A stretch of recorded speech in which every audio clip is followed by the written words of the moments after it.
Assalamualaikum warahmatullahi wabarakatuh.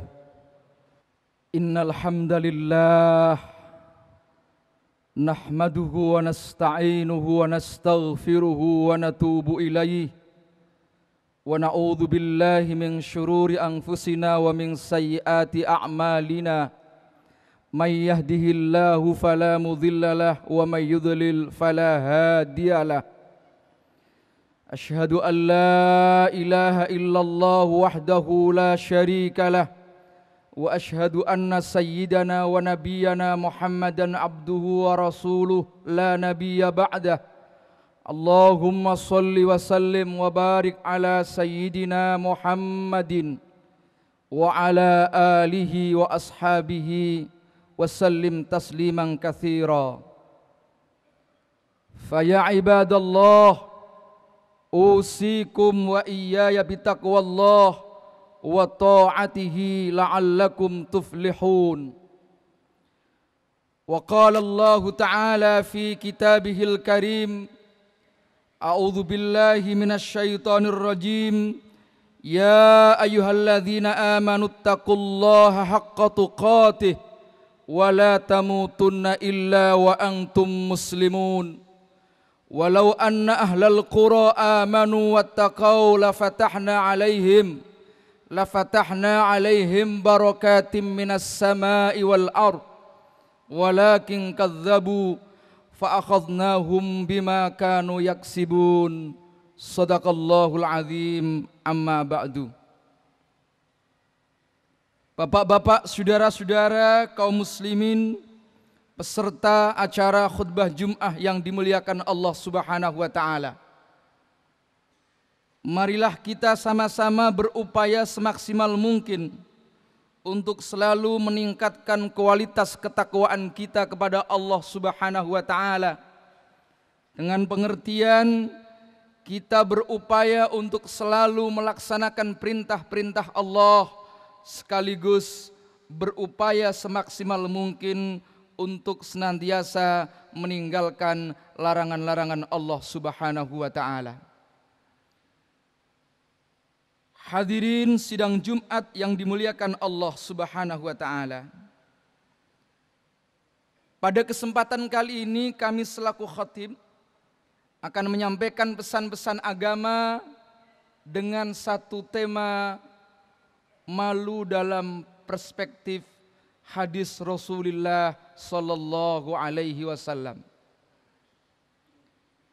Hadirin kaum muslimin sidang Jumat yang berbahagia, salah satu problem keumatan yang melanda bangsa Indonesia ini adalah terpuruknya moralitas.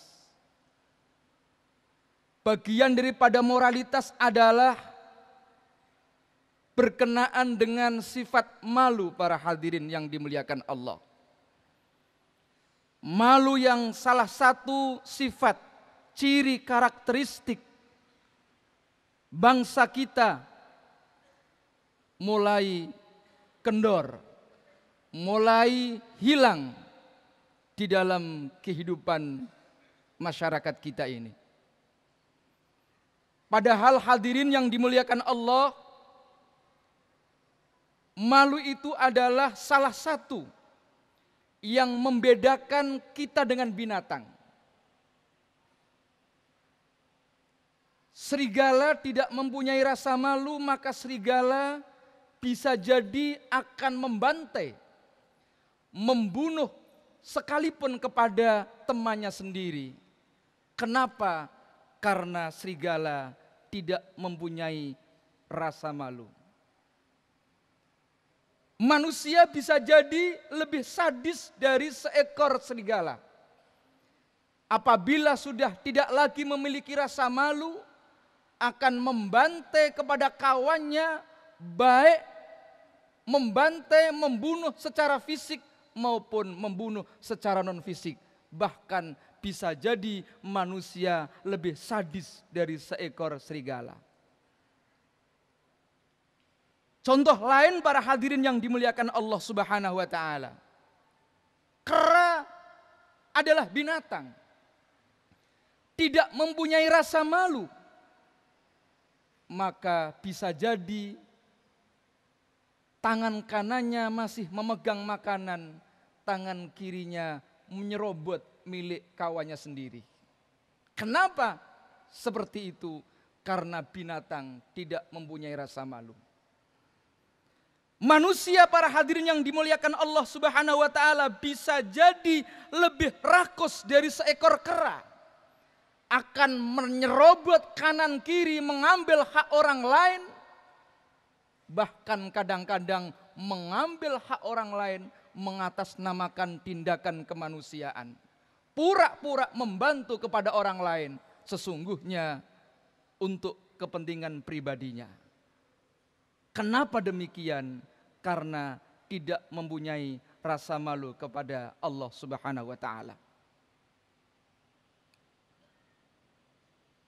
Contoh lain, para hadirin yang dimuliakan Allah, yang kita lihat di sekeliling kita ini, ada hewan ayam mengumbar hawa nafsunya, tidak pandang bulu dengan siapa, di mana tempat. Manusia bisa jadi lebih hina dari seekor ayam kalau tidak memiliki rasa malu. Oleh karena itu, para hadirin yang dimuliakan Allah, di dalam hadis sahih Rasulullah Shallallahu Alaihi Wasallam menyindir kepada kita semua, idza lam tastahyi fasna' ma syi'ta.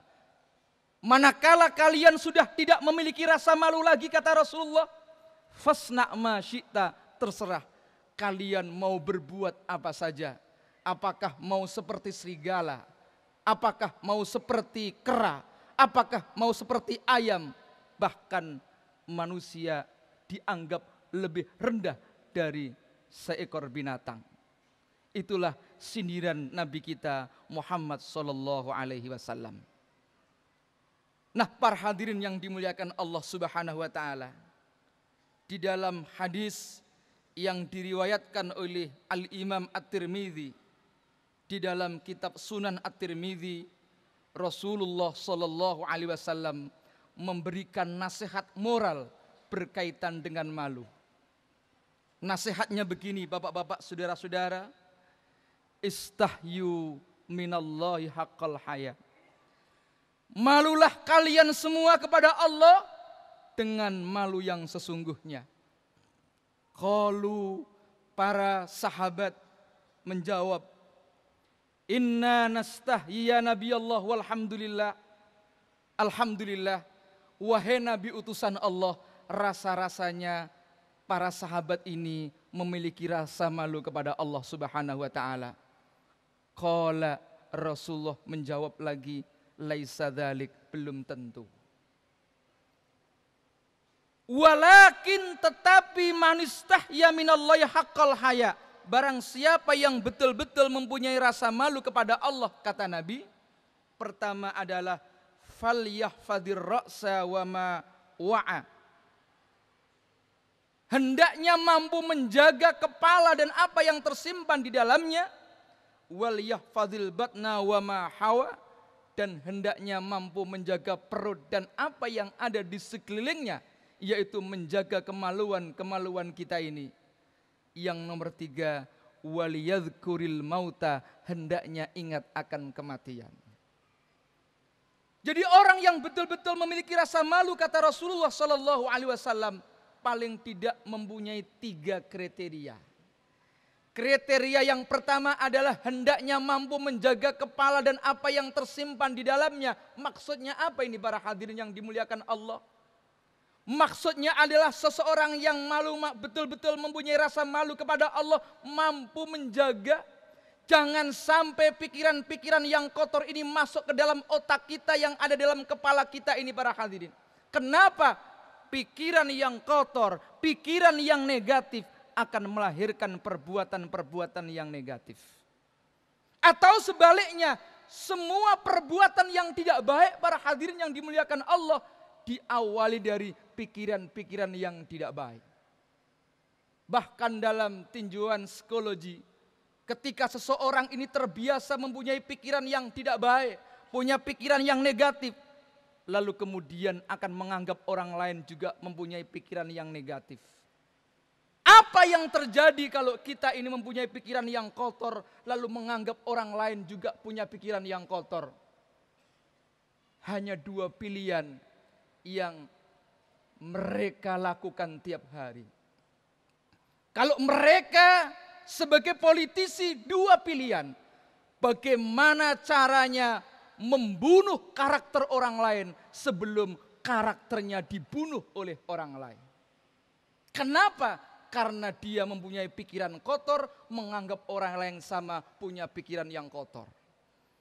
Kalau mereka sebagai pengusaha, sebagai pedagang, cuman ada dua pilihan. Bagaimana caranya menipu orang lain sebelum dirinya ditipu oleh orang lain. Kenapa? Karena punya pikiran kotor, menganggap orang lain sama punya pikiran yang kotor. Kalau mereka sebagai pejabat, sebagai birokrat, cuman ada dua pilihan. Bagaimana mengganjal karir orang lain sebelum dirinya diganjal oleh orang lain. Kenapa demikian? Karena yang ada dalam dirinya adalah pikiran yang negatif. Lalu kemudian menganggap orang lain sama punya pikiran-pikiran negatif. Itu sebabnya para hadirin yang dimuliakan Allah, orang yang betul-betul mempunyai rasa malu adalah orang yang mampu menjaga kepalanya dan apa yang tersimpan di dalamnya. Yang kedua kata Rasulullah sallallahu alaihi wasallam, wal yahfadil batna wa ma hawa. Orang itu betul-betul mampu menjaga perut dan apa yang ada di sekelilingnya. Sederhana para hadirin, menjaga perut. Apa ini korelasinya dengan malu? Ternyata para hadirin yang dimuliakan Allah, perut ini adalah sebagai sumber kejahatan.